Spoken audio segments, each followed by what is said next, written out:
Our next topic is about DNA replication. तो इसकी definition सबसे पहले देख लेते हैं। It is a process by which DNA makes a copy of itself during cell division. Cell cycle का हमने प्रोसेस पढ़ा, उसमें हमने एस फेज़ पढ़ा। एस फेज़ में डीएनए की रेप्लिकेशन हो रही थी। तो रेप्लिकेशन इटसेल्फ क्या है? डीएनए अपने ही जैसी एक कॉपी बना लेता है, उसको हम रेप्लिकेशन का प्रोसेस कहते हैं। तो किस तरह से रेप्लिकेशन होती है? बहुत अरसा पहले जब वाटसन क्रिक ने डीएनए का मॉडल पेश किया था, उस वक्त की ये बात है कि डिफरेंट साइंसदानों ने मुख्तलिफ़ किस्म के हाइपोथेसिस पेश किए कि किस तरह से डीएनए अपनी कॉपी बनाता है। तो 3 हाइपोथेसिस मेनली सबसे पहले सामने आए। उनमें से सबसे पहला हाइपोथेसिस है कंजर्वेटिव मॉडल या कंजर्वेटिव हाइपोथेसिस। अब वर्ड जो है कंजर्वेटिव, इससे हमें पता चल रहा है कोई चीज़ कंजर्व रहेगी, टूटेगी नहीं, बल्कि अपना स्ट्रक्चर मेंटेन किए रहेगी, कंजर्व करके रखेगी। तो इस मॉडल में इसके नाम से ही पता चल रहा है डीएनए का जो पेरेंट डीएनए है, पेरेंट डीएनए कहते हैं उस डीएनए के पार्ट को जो ऑलरेडी मौजूद है, एंड न्यू डीएनए को हम न्यू डीएनए या फिर किसी भी और नाम से डॉटर डीएनए भी बोल देते हैं। तो पेरेंट डीएनए एक्चुअली वो डीएनए है जो ऑलरेडी मौजूद है, जिसकी रेप्लिकेशन होनी है। तो इस कंजर्वेटिव मॉडल के मुताबिक एक डीएनए अपनी जैसी एक कॉपी बना लेता है, उसके अंदर बनने वाले दोनों स्ट्रैंड्स जो हैं वो बिल्कुल एक जैसे होंगे, लेकिन वो अलग मटेरियल से बने होंगे। अब ये बनते कैसे हैं? ये हमारे पास स्ट्रैंड है वो अनजिप होगा, यानी कि ओपन हो जाएगा, अनवाइंड हो जाएगा। हम जानते हैं डीएनए इस double helix double stranded molecule है। तो दोनों स्ट्रैंड्स खुल गए हैं। ये स्ट्रैंड इस स्ट्रैंड के सामने ये बनेगा, इसको देखकर इस जैसा मॉलिक्यूल या स्ट्रैंड बन जाएगा। लेकिन जैसे ही बाइंडिंग होगी तो पेरेंट डीएनए के दोनों स्ट्रैंड आपस में जुड़कर पुराने पेरेंट डीएनए टाइप का बना देंगे, और न्यू डीएनए के दोनों स्ट्रैंड जो हैं आपस में जुड़कर न्यू डीएनए बना देंगे। ठीक है, ये तो था कंजर्वेटिव मॉडल। सेकंड हमारे पास जो मॉडल है वो है डिस्पर्सिव मॉडल। अब ये डिस्पर्सिव मॉडल क्या कह रहा है? इस नाम से जाहिर हो रहा है कोई चीज़ डिस्पर्स होगी, यानी कि टूटेगी, रेज़ा रेज़ा हो जाएगी। तो मैं ये पढ़ नहीं रही हूँ, इसमें मैं आपको आम अल्फाज में समझा देती हूँ कि ये एक डीएनए है हमारे पास, जिसको पेरेंट डीएनए भी हम कह सकते हैं। ये डिस्पर्स हो जाएगी, यानी कि इसके फ्रेगमेंट्स बन जाएंगे, और ऐसे मीडियम में या सेल में जहाँ पे ऑलरेडी कुछ न्यूट्रिएंट्स मौजूद हैं। अब होगा क्या कि ये सेल के न्यूट्रिएंट्स जैसे कि न्यूक्लियोटाइड, नए बनने वाले न्यूक्लियोटाइड और पुराने पेरेंट डीएनए के फ्रैगमेंट्स आपस में रेप्लिकेशन होगी। आपस में क्या होगा? इंटरमिंगली जो है वो जुड़ जाएंगे। कोई ख़ास स्पेसिफिक पैटर्न नहीं होगा। आप देख रहे हैं एक तरफ ब्लू और ऑरेंज दोनों मिक्स करके जुड़े हुए हैं। तो दो जो न्यू स्ट्रैंड्स बनेंगे वो मिक्सचर ऑफ द टू होंगे। और मिक्सचर किस तरह का मिक्सचर होगा? जिसमें हर एक स्ट्रैंड में, हर दोनों डीएनए के दोनों स्ट्रैंड्स में mixture of the parent and the new DNA पाया जाएगा डिस्पर्स फॉर्म में, मतलब कोई भी स्पेसिफिक सीक्वेंस नहीं होगा। तो खैर ये दोनों मॉडल जो हमने पहले पढ़े, dispersive model and conservative model, ये दोनों फॉल्स कर दिए गए, ये सही नहीं थे। फिर इसके बाद वाटसन एंड क्रिक, जिन्होंने डीएनए का डबल हेलिकल स्ट्रक्चर भी दिया, उन दोनों ने मिलकर सेमी कंजर्वेटिव मॉडल दिया। अब ये मॉडल क्या कहता है? सेमी कंजर्वेटिव के नाम से पता चल रहा है, semi means half, conservative conserve रहेगा जो नहीं टूटेगा, हाफ कंजर्व रहेगा क्या? Parent DNA molecule of a DNA. अब यहाँ पे हमारे पास ये डीएनए का स्ट्रैंड है पेरेंट डीएनए, इसने खुलना है, अनवाइंड होना है। ये एक स्ट्रैंड हमारे पास आ गया और ये second strand of the parent DNA. First strand of the parent DNA से हमारे पास न्यू डीएनए का स्ट्रैंड बनेगा।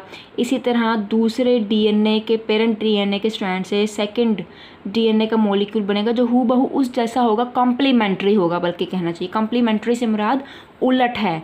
अगर यहाँ पर हमारे पास एडेनिन है तो एडेनिन के साथ हमेशा हमें मालूम है कौन सी चीज़, कौन सा जो नाइट्रोजीनस बेस है वो बाइंड करता है, वो थाइमीन करेगा। यहाँ साइटोसिन है तो यहाँ गुआनिन होगा, अगर इधर गुआनिन है तो इधर साइटोसिन होगा, इधर थाइमिन है तो यहाँ पर एडेनिन होगा। तो इस सीक्वेंस के साथ जो है हमेशा बाइंडिंग होती है। तो ये parent DNA and new DNA strand आपस में बाइंड हो जाएंगे। इस तरह से जो डीएनए हमारे पास आफ्टर रेप्लिकेशन बनेगा उस डीएनए में मिक्सचर ऑफ द 2 डीएनए होगा, यानी कि हर एक डीएनए के मॉलिक्यूल में पिछला पेरेंट डीएनए भी होगा, जिसकी वजह से पेरेंट डीएनए के मैसेजेस जो हैं वो कंजर्व रहेंगे। और न्यू डीएनए भी होगा जो कि complementary of the parent DNA होगा, बिल्कुल इस तरह से एडेनिन, थाइमिन, साइटोसिन, गुआनिन। अब जब इस डीएनए न्यू डीएनए की मज़ीद रेप्लिकेशन होगी तो ये अपने पेरेंट जैसा बन जाएगा, इसीलिए हम इसको कॉम्प्लीमेंट्री भी कहते हैं, बिल्कुल उलट यानी कि है। ओके, नेक्स्ट अब हमारे पास सेमी कंजर्वेटिव मॉडल पेश तो कर दिया गया लेकिन इसको प्रूफ नहीं किया गया। इसकी एक्सपेरिमेंटली जो डिस्कवरी है या इसका प्रूफ जो है ये 2 मुख्तलिफ साइंटिस्ट ने दिए थे। उनका नाम है Matthew Meselson and Franklin stall. 1958 में इन्होंने radio active element nitrogen and sulphur radio active element इस्तेमाल करके इस सेमी कंजर्वेटिव मॉडल को प्रूव किया था। यहाँ तक तो हमने हाइपोथेसिस देख लिए। अब नेक्स्ट हमारे पास मेन टॉपिक आ रहा है रेप्लिकेशन का प्रोसेस इटसेल्फ कैसे होता है। तो इसमें पहला पॉइंट है हमारे पास डीएनए रेप्लिकेशन बिगिंस एट 1 और more than 1 sides on a DNA molecule. DNA replication का प्रोसेस ज़रूरी नहीं है। यहाँ पे मैंने ये एक ब्लू डीएनए बनाया है, उसके अंदर ऑरेंज कलर का आप देख रहे हैं न्यू स्ट्रैंड बन रहा है। अब ये एक से ज़्यादा जगह बन रहा है, यहाँ पे भी बन रहा है, यहाँ पे भी बन रहा है, ये आपस में इस तरह से जुड़ जाएगा बाद में। तो अब एक स्ट्रैंड के साथ नया स्ट्रैंड बन रहा है, हर एक पेरेंट स्ट्रैंड के साथ एक नया स्ट्रैंड बन रहा है। इस तरह से एक डीएनए से 2 डीएनए बन जाएंगे, इसी को हम रेप्लिकेशन कहते हैं। तो ये प्रोसेस जो है किसी एक जगह से स्पेसिफिक स्टार्ट नहीं होता, ये एक जगह पे भी हो सकता है, एक से ज़्यादा जगह पे भी हो सकता है। और कहाँ पे होगा? जहाँ पे एक स्पेसिफिक टाइप का सीक्वेंस प्रेजेंट होगा। अब वो स्पेसिफिक टाइप का सीक्वेंस कौन सा होगा ये डिपेंड करता है कि एंजाइम जहाँ पे आके बाइंड हो सकता है। एंजाइम एक specific sequence of the nitrogenous base पे ही आके अटैच होता है। यानी कि फॉर एग्जांपल मैं मिसाल दे रही हूँ, अगर के डीएनए में AUG वाला sequence of the nitrogenous basis present है तो ही वहाँ पे जाके इनिशिएशन होगी रेप्लिकेशन की। ये मैंने एग्जांपल दिया आपको। ठीक, अब हम देख लेते हैं एंजाइम फॉर डीएनए रेप्लिकेशन के हमारे पास डीएनए रेप्लिकेशन में कौन कौन से एंजाइम इस्तेमाल होते हैं। सबसे पहला और सबसे इम्पॉर्टेंट एंजाइम है डीएनए पॉलीमरेज 3। ये एक ऐसा एंजाइम है जो डीएनए रेप्लिकेशन का मेन एंजाइम है, सबसे इम्पॉर्टेंट एंजाइम है। इसके बगैर रेप्लिकेशन का प्रोसेस नहीं हो सकता। अब इसके नाम को देख लेते हैं। डीएनए ये एक ऐसा एंजाइम है जो डीएनए से डीएनए को बना रहा है। तो डीएनए बन रहा है हमारे पास, तो इसलिए डीएनए का वर्ड आ गया। पोली मीन्स मैनी, मरेज बनाने वाला, 3 नाम दे दिया है। क्यों? क्योंकि इस जैसे और भी बहुत से एंजाइम हैं, 1 2 3, तो 3 स्पेसिफिक हमने इसको नाम दे दिया। डीएनए पॉलीमरेज 3 एक ऐसा एंजाइम जो डीएनए से डीएनए की कॉपी, बहुत सारी कॉपीज़ बना सकता है। उस एंजाइम को हमने डीएनए पॉलीमरेज 3 कह दिया है। ये करता क्या है? न्यूक्लियोटाइड्स को ऐड करता है। अब यहाँ पे हम देख रहे हैं एक हमारे पास डीएनए का स्ट्रैंड है, दूसरा डीएनए का स्ट्रैंड यहाँ पे ये बन रहा है। ये देखें यहाँ पे ये टेम्पलेट स्ट्रैंड, इसको पेरेंट स्ट्रैंड भी कहते हैं, जिसको टेम्पलेट कहेंगे, जो नमूने के तौर पर रखा गया, जिसको देखकर जो है नया स्ट्रैंड बनेगा, उसको हम न्यू स्ट्रैंड कहेंगे। अब जो टेम्पलेट स्ट्रैंड है हमारे पास, इसको देखकर जो न्यू स्ट्रैंड बनेगा वो दरअसल कैसे बनेगा? वो न्यूक्लियोटाइड बनेंगे पहले, उससे वो कॉम्प्लीमेंट्री यानी कि उलट। अब वो कॉम्प्लीमेंट्री न्यूक्लियोटाइड कौन लेकर आएगा और जोड़ेगा? वो डीएनए पॉलीमरेज 3 एंजाइम लेकर आएगा। ओके, नेक्स्ट हमारे पास नीचे ये बात आ गई है कि डीएनए पॉलीमरेज 3 के बेसिकली 3 टाइप्स हैं हमारे पास। DNA polymerase 1, DNA polymerase 2 and DNA polymerase 3। आमतौर पे बैक्टीरिया में Escherichia coli, specially Escherichia coli एक बैक्टीरिया का नाम है, उसमें डीएनए पॉलीमरेज 3 जो है यूज़ होता है न्यूक्लियोटाइड की एडिशन के लिए। लेकिन डीएनए पॉलीमरेज 1 भी बहुत अहमियत रखता है। ये सपोर्ट करता है न्यूक्लियोटाइड बेसिस को जो बन चुकी होती हैं। सपोर्टिंग रोल जी इसका डीएनए रेप्लिकेशन में होता है। नेक्स्ट हमारे पास जो एंजाइम है वो है प्राइमेज। डीएनए पॉलीमरेज कभी भी एकदम से डीएनए को ओपन नहीं खुद से कर सकता या फिर न्यूक्लियोटाइड की एडिशन खुद से नहीं कर सकता। तो उसको करने के लिए उसको अपना काम करने के लिए पहले कोई एक हेल्पर रिक्वायर्ड होता है। ये बिल्कुल ऐसे ही है जैसे हम कोई काम करने से पहले बिस्मिल्लाह पढ़ते हैं। तो बिस्मिल्लाह जो पढ़नी है वो डीएनए पॉलीमरेज की किसने पढ़नी है? प्राइमेज एंजाइम ने। प्राइमेज एंजाइम करता क्या है? ये 10 से 20 न्यूक्लियोटाइड का सीक्वेंस, आरएनए न्यूक्लियोटाइड्स का सीक्वेंस जो है ऐड करता है। उस सीक्वेंस को हम कहते हैं आरएनए प्राइमर। उस 10 से 20 न्यूक्लियोटाइड आरएनए न्यूक्लियोटाइड के सीक्वेंस को क्या कहेंगे हम? RNA primer. जब ये आरएनए प्राइमर प्राइमेज एंजाइम बना देगा, उस प्राइमर के आगे डीएनए पॉलीमरेज 3 अटैच होगा। डीएनए पॉलीमरेज 3 कहीं भी खुद ही से अटैच नहीं होता, ये हमेशा आरएनए प्राइमर के आगे ही अटैच होता है। आरएनए प्राइमर अगर लगा होगा, जो कि प्राइमेज लगाता है, तो ही डीएनए पॉलीमरेज 3 जो है अपना काम करेगा, परफॉर्म करेगा, अपना फंक्शन फुलफिल करेगा। ओके, अब ये जो प्राइमर है हमारे पास, ये सीक्वेंस है 10 न्यूक्लियोटाइड का, आरएनए न्यूक्लियोटाइड। आरएनए न्यूक्लियोटाइड से मुराद है यहाँ पर डीऑक्सीराइबोज नहीं बल्कि राइबोज शुगर होगी इसके न्यूक्लियोटाइड में, और थाइमिन की जगह यूरेसिल आ जाएगा नाइट्रोजीनियस बेसिस में। तो बाद में जब रेप्लिकेशन का प्रोसेस कंप्लीट हो जाएगा, वो आरएनए जो प्राइमर है वो रिप्लेस हो जाएगा डीएनए से, यानी कि डी राइबोज की जगह हम डीऑक्सीराइबोज कर देते हैं, और जहाँ पे यूरेसिल होगा आरएनए में, वहाँ पे थाइमिन लगा दिया जाता है।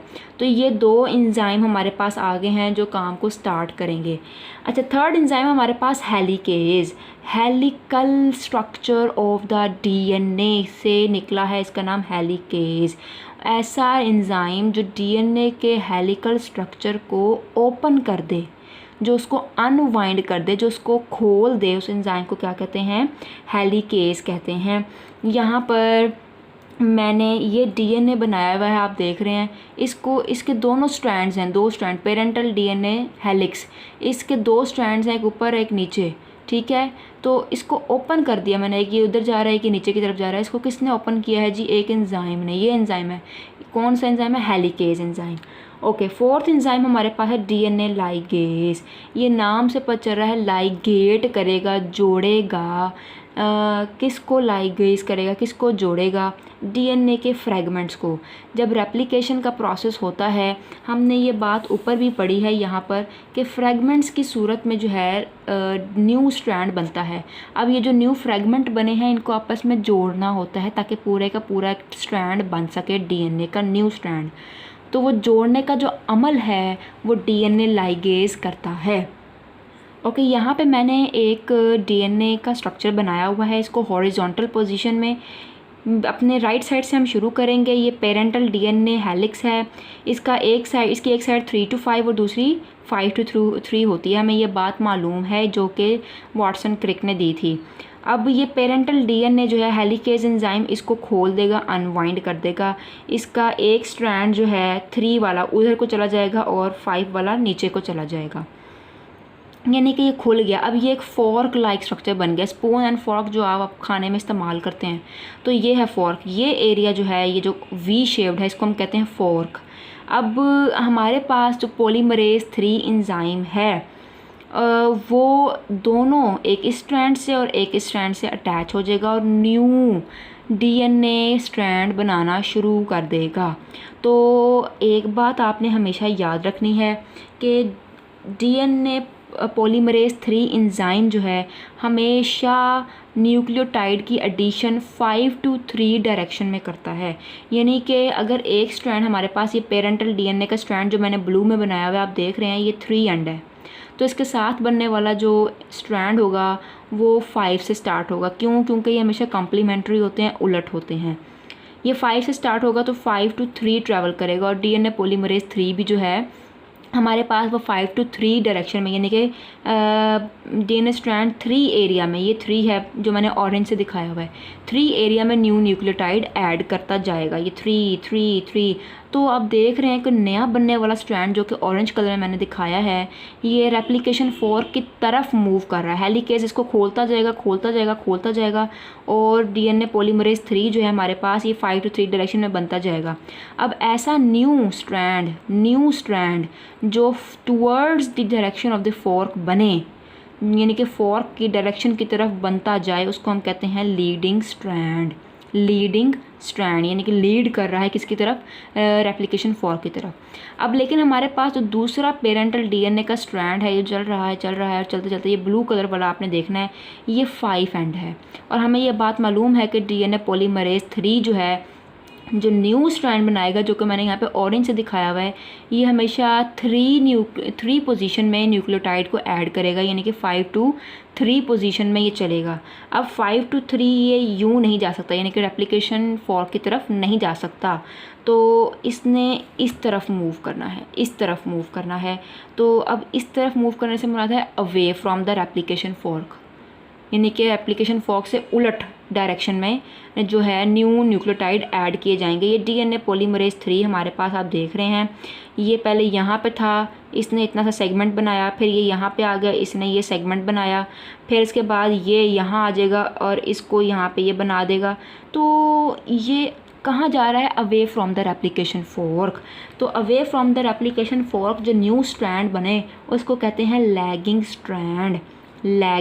स्ट्रैंड। हमेशा डीएनए पॉलीमरेज 3 5 to 3 डायरेक्शन में न्यू फ्रेगमेंट्स बनाएगा, न्यू न्यूक्लियोटाइड बनाएगा। अब जो लैगिंग स्ट्रैंड है, इसमें हमेशा कुछ सेगमेंट्स हमारे पास न्यू न्यूक्लियोटाइड के बनते हैं, ये दूसरा ये सेगमेंट, तीसरा ये, चौथा ये आपस में बाद में लाइगेज, डीएनए लाइगेज एंजाइम इनको जोड़ देगा और ये आप देख रहे हैं फिर एक प्रॉपर न्यू डीएनए हमारे पास बन गया है, जो कि सेमी कंजर्वेटिव मॉडल को ओबे कर रहा है, जिसमें दोनों का कम्बिनेशन या मिक्सचर पाया जाता है।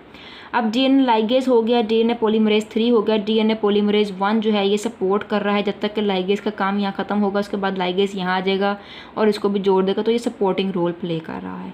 अब ये जो सेगमेंट्स या फ्रेगमेंट्स बहुत सारे न्यूक्लियोटाइड के लैगिंग स्ट्रैंड में बने हैं जो कि लीडिंग में नहीं बनते, ये ओकाज़ाकी फ्रेगमेंट्स, इनको हम क्या कहते हैं, ओकाज़ाकी फ्रेगमेंट्स। ये फ्रेगमेंट जो हैं ये हमारे पास यूकैरियोटिक डीएनए और प्रोकैरियोटिक डीएनए में मुख्तलिफ साइज़ के होते हैं। यूकैरियोट्स में ये 100 से 200 न्यूक्लियोटाइड्स पर मुश्तमिल होते हैं, जबकि प्रोकैरियोट्स में ये 1000 to 2000 न्यूक्लियोटाइड्स पर मुश्तमिल होते हैं। तो ओकाज़ाकी फ्रेगमेंट्स का आपको पता चल गया कि ये हमेशा लैगिंग स्ट्रैंड में एक सीक्वेंस में हमारे पास जो कुछ फ्रेगमेंट बने हैं कई सारे न्यूक्लियोटाइड के, उनको हम ओकाज़ाकी फ्रेगमेंट्स कहते हैं। तो यहाँ पे मैंने ये लीडिंग स्ट्रैंड और लैगिंग स्ट्रैंड की डेफिनेशन भी लिख दी है। लीडिंग स्ट्रैंड वो स्ट्रैंड जो टुवर्ड्स द रेप्लिकेशन फोर्क जाए और ये हमेशा कंटिन्यूअसली मूव करेगा, इसमें फ्रेगमेंट्स सेगमेंट्स वगैरह नहीं बनेंगे। हेलिकेज एंजाइम खोलता जाएगा पेरेंट डीएनए को और ये इस तरह से इस तरफ मूव करता जाएगा। ठीक, लैगिंग स्ट्रैंड वो जो हमारे pass away from the replication fork move करे, इसको हम लैगिंग स्ट्रैंड कहते हैं। ये कभी भी कंटिन्यूअसली नहीं बनता बल्कि ये डिसकंटिन्यूअसली बनता है। एक फ्रेगमेंट बन गया, दूसरा बन गया, तीसरा बन गया, तो ये फ्रेगमेंट्स की फॉर्म में बनता है, डिसकंटिन्यूअसली बनता है। बाद में डीएनए लाइगेज जो है इसको, इन फ्रेगमेंट्स को, ओकाज़ाकी फ्रेगमेंट्स को जोड़ देता है। तो ये है हमारा रेप्लिकेशन का, डीएनए रेप्लिकेशन का टॉपिक।